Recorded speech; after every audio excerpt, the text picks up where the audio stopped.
Tapi dia ini berjalan, seperti berjalan di pinggiran bukit itu menuju ke persawahan. Dan jaraknya semakin dekat. Ketika semakin dekat, itu adalah sebuah cahaya api yang lama-kelamaan cukup membesar.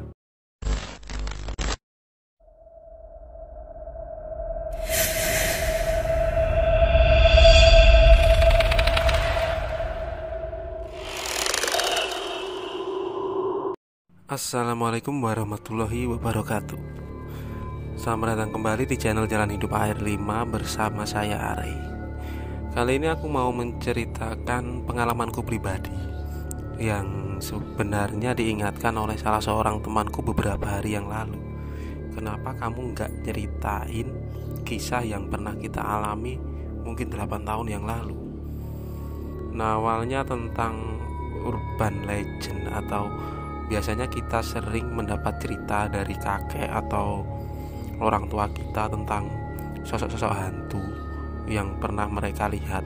Entah itu merupakan mitos atau karangan mereka hanya untuk sekedar menakut-nakuti ketika kita masih kecil.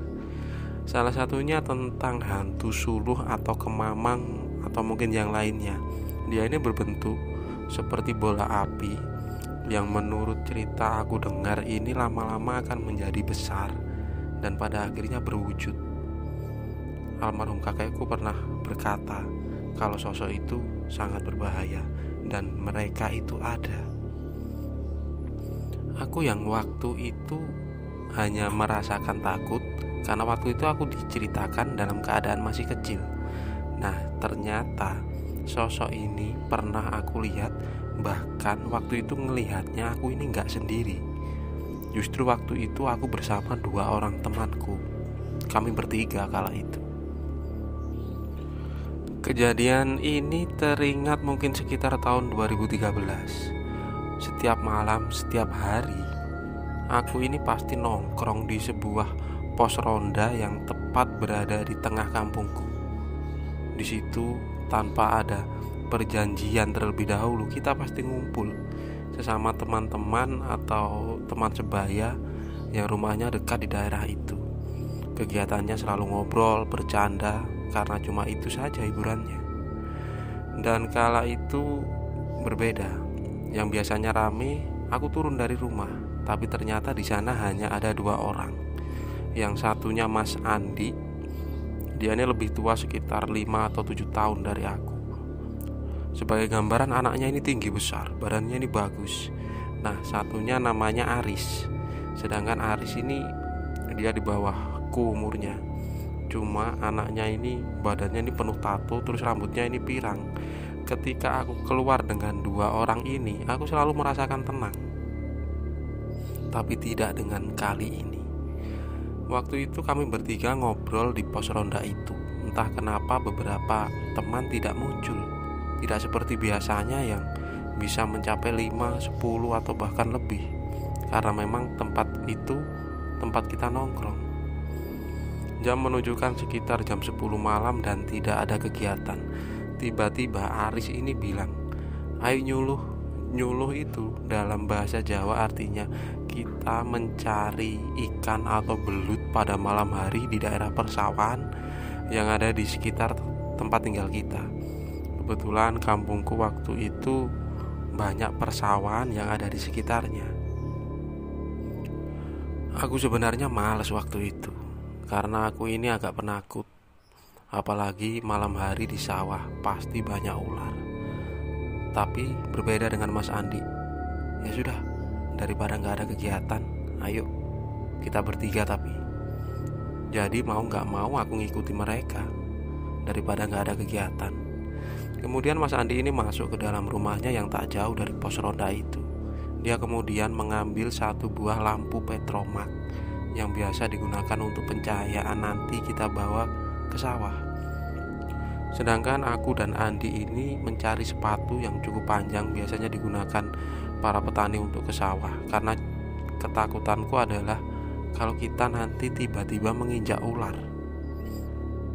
Sekitar 15 menit kemudian kita berkumpul di pos itu dengan membawa 2 buah parang, 1 buah timba kecil yang aku bawa, dan satu buah senter. Sedangkan Mas Andi ini tetap membawa lampu petromak yang cukup terang. Kita berjalan menuju ke sebuah sawah.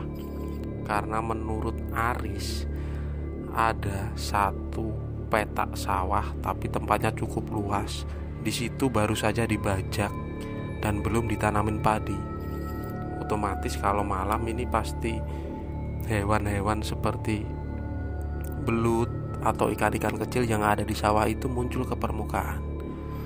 Tapi yang aku ragukan adalah tempatnya. Sawahnya ini berada di sebuah tempat yang menurut cerita dari banyak orang itu tempatnya angker. Sebagai gambaran, sawahnya itu berada di sebuah pinggir sungai. Tak jauh dari tempat itu ada pembukaan aliran sungai dari dam besar. Banyak cerita, pada suatu hari ada seseorang yang membuka aliran sungai itu untuk pengaliran irigasi. Tapi menurut beliau, ketika dia membuka pintu aliran sungai itu, dia ini melihat ada seekor ular yang besarnya itu sebesar pohon. Dan ular itu terus menatap ke arahnya. Beliau ini lari dan seperti ular itu terus mengejarnya. Pada akhirnya beliau bercerita kepada orang-orang, kalau mau membuka aliran itu jangan malam hari, kalau bisa jangan sendiri. Sedangkan di sawah yang mau kita tuju, di situ ada sebuah gubuk kecil. Tak jauh dari gubuk itu ada satu petak sawah yang mungkin ukurannya sekitar 10 dikali 20 meter. Di tengahnya ada sebuah beton. Nah, menurut orang-orang beton itu adalah buatan dari zaman Belanda dahulu. Tapi anehnya satu petak sawah itu tidak bisa ditanamin padi atau tanaman yang lainnya. Entah karena apa, setiap ditanami di tempat itu pasti mati. Dan menurut Aris, di sana itu paling banyak ikan dan belutnya. Kita menuju ke tempat itu. Mulai turun dari jalan, kita keluar dari kampung menuju sebuah sungai kecil dan masuk ke pematang sawah. Ada sebuah pertanda aneh. Baru saja masuk ke pematang sawah, tiba-tiba tak jauh dari kami ada ular yang tak cukup besar, tapi kami tahu ular ini cukup berbisa tinggi. Spontan kami bertiga berdiri tanpa bergerak. Mas Andi bilang, biarkan dia lewat dulu, tapi kamu jangan bergerak. Sedangkan Aris di belakangku terus memegang pundakku. Kami takut karena ular itu cukup berbisa tinggi. Ya, ular weling atau ular yang berwarna hitam dan putih, yang kalau keluar ini biasanya malam hari. Habitatnya berada di persawahan. Tiba-tiba Aris yang sedari tadi berdiri di belakangku ini bertanya kepada Mas Andi, Mas, gimana sih rasanya kalau sampai digigit ular itu? Dan Mas Andi pun menjawab, kalau gigitannya sih gak sakit, Riz. Efeknya cuma ngantuk. Tapi biasanya kalau sudah tidur, kamu gak bakalan bangun lagi. Spontan aku yang berdiri di tengah-tengah mereka ini tertawa. Ada sebuah mitos kalau kita mau mencari ikan di malam hari, tiba-tiba di awal sudah bertemu ular, itu merupakan pertanda buruk. Mungkin nanti kita tidak dapat hasil pencarian atau mengalami sebuah keapesan. Tapi saat itu kita tidak memperdulikan hal itu. Kemudian kita mulai berjalan lagi beriringan. Sebelum memasuki area persawahan ada berjejer beberapa pohon di tepi sungai. Pohon keliri. Pohonnya berbentuk seperti pohon kelor tapi daunnya agak lebar. Biasanya digunakan sebagai makanan ternak kambing. Di situ Aris tiba-tiba berhenti dan menyalakan senternya. Cahayanya diarahkan ke beberapa pohon itu. Kemudian dia bilang, tunggu dulu, sambil menangkap beberapa burung yang sedang tidur di pohon itu. Aku sempat heran kenapa anak ini teliti, padahal burungnya ini berada di sela-sela daun itu. Dia pun mengambil beberapa ekor dan mengikatnya dengan sebuah tali sambil berkata, lumayan ini nanti dibakar buat tambahan. Akhirnya kami berlanjut berjalan menyusuri pinggiran sungai kecil itu. Berjalan sekitar 10 10 menit akhirnya kita masuk ke area persawahan itu. Sawahnya sangat luas dan di sana sangat gelap sekali. Entah malam itu kenapa bukan terang bulan. Di sawah itu Mas Andi yang membawa lampu petromak berjalan mendahului kami. Dia menuju ke sebuah petak sawah yang cukup luas, sedangkan aku dan Aris menyebar ke arah kanan. Mas Andi berteriak dari jauh. Dia bilang kalau di sini banyak belutnya. Aku pun yang membawa timba kecil kemudian menuju ke arah Mas Andi. Di situ memang banyak, dan menurutku banyak sekali. Bahkan belut ini seperti berjejer di persawahan itu. Pandang aku tiba-tiba menoleh ke arah gubuk yang berada di tengah sawah. Walaupun tak beberapa jauh, aku sempat berpikir semoga tidak ada penampakan di sana. Ada perasaan ngeri dari pikir aku karena banyak cerita tentang gubuk dan area persawahan itu. Sedangkan dari jauh aku melihat si Aris ini menggunakan lampunya sedang sibuk menangkap beberapa ikan dan belut di depannya. Ada perasaan senang dan seru waktu itu. Bukan tentang bagaimana prosesnya kita mencari, tapi karena kita melihat beberapa banyaknya belut dan ikan yang ada di situ. Sekitar setengah jam kami berkeliling di area persawahan itu. Sebagai gambaran, di sebelah timur ini ada sebuah bukit yang tak cukup tinggi. Di sana berjejer pohon-pohon besar. Salah satunya adalah pohon kluwih atau sejenis nangka. Bentuknya seperti nangka, biasanya digunakan untuk sayur. Dan menurut mitos, pohon itu merupakan kesukaan jenis jin. Jadi beberapa pohon memang disukai jin untuk sebagai tempat tinggal, termasuk pohon kluwih ini. Tapi tak ada pikiran ke arah situ. Kami terus melakukan aktivitas nyuluh di malam itu. Ada sesuatu yang aneh. Tiba-tiba terdengar seperti suara ketukan pohon. Tak lama kemudian ada suara sangat keras sekali seperti pohon ini roboh. Kita saling berpandangan waktu itu, mencari dari mana arah suara itu. Kita terus melihat ke arah beberapa deretan pohon besar yang ada di sisi timur kami. Mas Andi pun berjalan mulai menjauh dari arah perbukitan itu. Dia menuju ke sisi persawahan yang lain. Kita berjarak sekitar 10-20 meter per orang. Aku berada di tengah-tengah. Tapi tiba-tiba dari arah selatan ini muncul seperti kelip-kelip lampu. Aku yang pertama melihat itu. Kemudian aku bilang ke Aris, "Riz, itu apa?" Mas Andi yang mendengar aku berkata seperti itu spontan melihat ke arah yang aku tunjukkan. Kita bertiga ini melihat ada seperti cahaya kecil, dan menurutku itu adalah lampu obor. Tapi dia ini berjalan, seperti berjalan di pinggiran bukit itu menuju ke persawahan. Dan jaraknya semakin dekat. Ketika semakin dekat, itu adalah sebuah cahaya api yang lama-kelamaan cukup membesar. Kami bertiga spontan sempat tercengang melihat hal itu. Aku yang berdiri paling depan ini sangat dengan jelas melihat api itu tiba-tiba meredup dan berubah menjadi asap. Ketika pikir aku waktu itu pengen lari dari tempat itu, aku melihat Mas Andi yang badannya paling besar ini sudah lari jauh di belakangku. Nah, waktu itu aku yang berniat mau menyusulnya, tiba-tiba dibilang oleh Aris ini, "Bentar-bentar, kita lihat dulu itu apa." Aku gak mempedulikan Aris, aku mengikuti arah Mas Andi berlari. Ketika melihat Mas Andi berlari ini, dia ini melompat sungai yang mungkin lebarnya 2 meter. Setelah itu aku melihat dia terjatuh. Sempat pengen tertawa, tapi waktu itu kita benar-benar ketakutan. Akhirnya rumah kita ini yang mengarah ke sisi utara, tapi kenapa aku melihat Mas Andi ini justru lari ke arah sebaliknya. Jadi Mas Andi ini lari ke arah sisi selatan yang menuju ke sungai besar. Di situ aku terus berteriak kepada dia, "Jalanmu salah, Mas, jalanmu salah."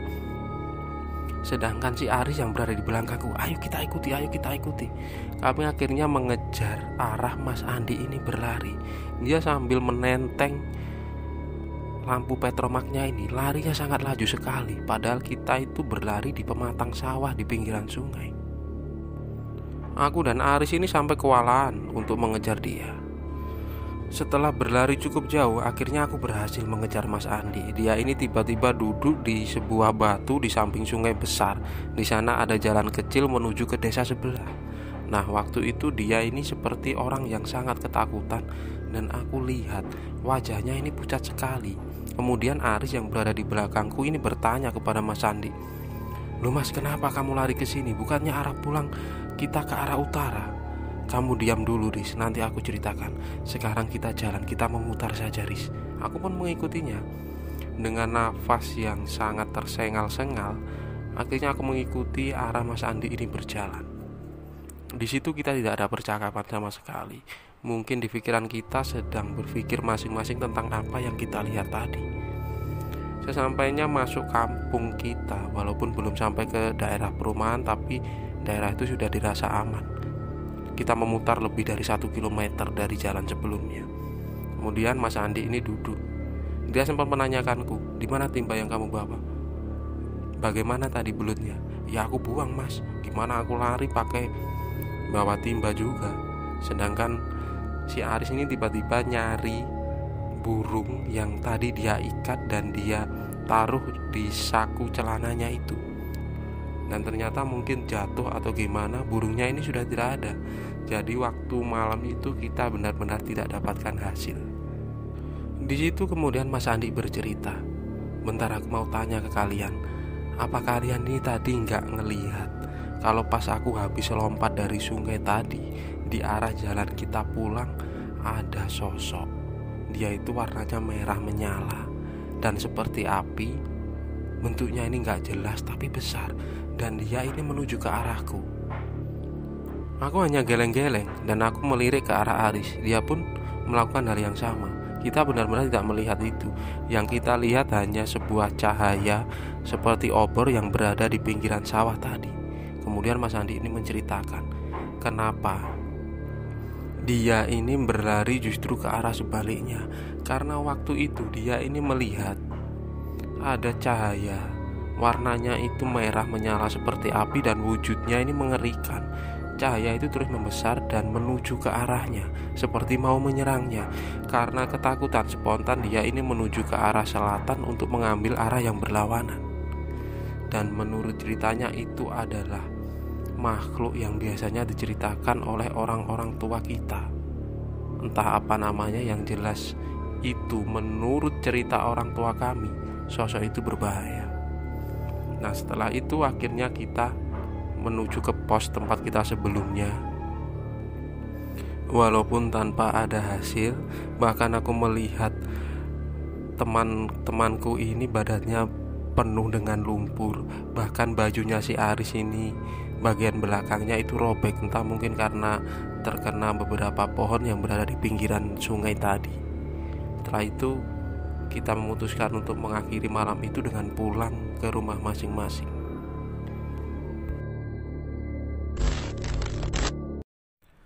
Tentang sebuah keseruan dengan teman atau sahabat di masa lalu. Beberapa mungkin hanya cukup jadi kenangan karena semuanya tidak bisa terulang. Nikmati hari ini dan tetap menata masa depan. Salam rindu buat semuanya. Terima kasih buat teman-teman yang sudah menonton video ini. Jangan lupa tekan tombol subscribe ya. Terima kasih dan wassalamualaikum warahmatullahi wabarakatuh.